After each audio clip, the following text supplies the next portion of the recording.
పంచాయతీలో బాబుసూరి మోసం గ్యారెంటీ మండలంలోని సర్పంచులు, సీనియర్ నాయకులు, గ్రామస్తులు, గ్రామ కార్యకర్తలు నా ధన్యవాదాలు.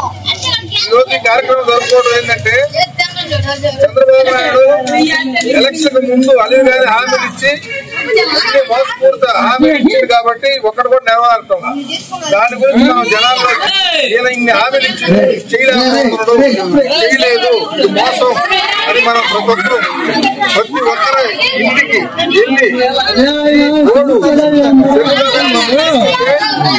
ఆయన ఎన్ని హామీలు ఇచ్చింది చేయలేదు మొత్తం మనకు తెలిసింది కాబట్టి మన గ్రామంలో ప్రతి కార్యకర్త ప్రతి ఇంటింటికి వెళ్లి ఆ మోసాలను జనాలకి ప్రజలకి వివరించాలని కోరుకుంటూ మన గ్రామస్తులకు నాకు ఈ అవకాశం ఇచ్చిన మండల నాయకులకు అందరికీ ధన్యవాదాలు తెలుపుకుంటూ సెలవు.